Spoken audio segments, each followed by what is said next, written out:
Welcome.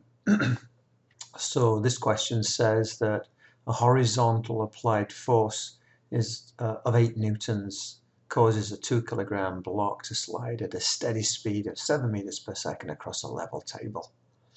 And it wants to know what the coefficient of kinetic friction is between the block and the table. So step one is always visualize. So here's my block, small block, big arrows. That's the kind of key we use. And let's have a look at some forces here. Well, we have 8 newtons applied, so we'll have Fa, which equals 8 newtons.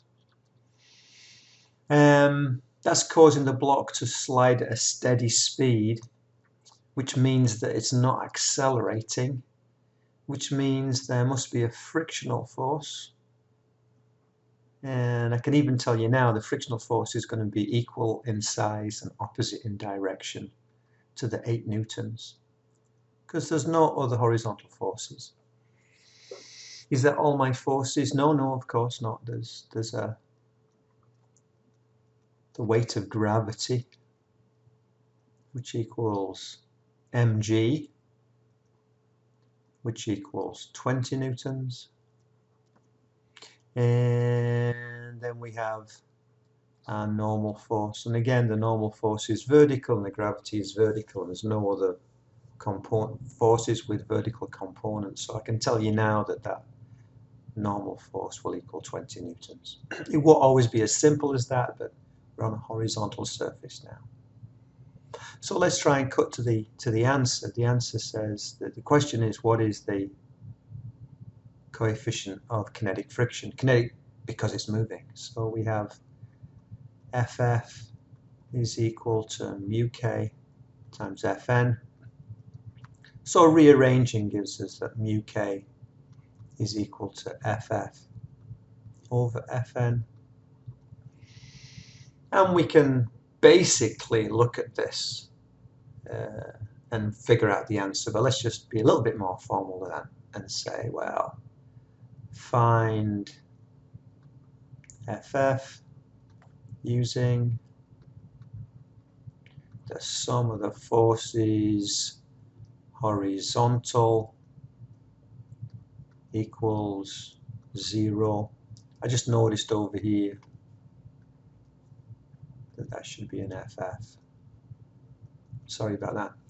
So that means that if I resolve my forces horizontally, there's no Fn involved, there's no Fg involved, it's only plus 8 added to minus Ff is equal to 0, so Ff is equal to 8 newtons.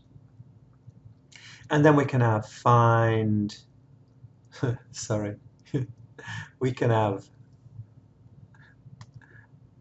find Fn using, and it's the sum of the forces vertically equals 0. Again, that excludes Fa and it excludes Ff. So we say plus Fn added to minus 20 is equal to 0. So Fn is equal to 20 newtons.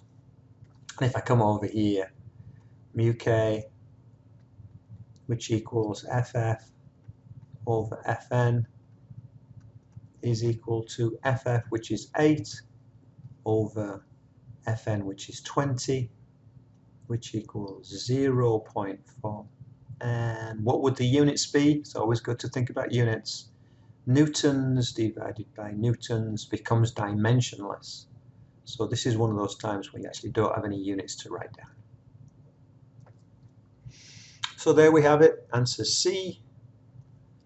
So let's review. We began by getting a good diagram. If you have a bad diagram, you'll do good math on the wrong problem. So the diagram is essential. So we had a good diagram, we found all the forces. Half these forces are not mentioned. You've got to be able to visualize and write those forces in. And then based on that, I started trying to solve the thing. I tried to solve things in one step. I rearranged a little bit of math, and then I did some physics, and I said, well, I can find FF by resolving my forces horizontally because that excludes Fn and it excludes Fg. So did that math. Then I said, well, I can find my Fn by resolving forces vertically because that excludes Ff and it excludes Fa. Had my two answers substituted. So there we have it.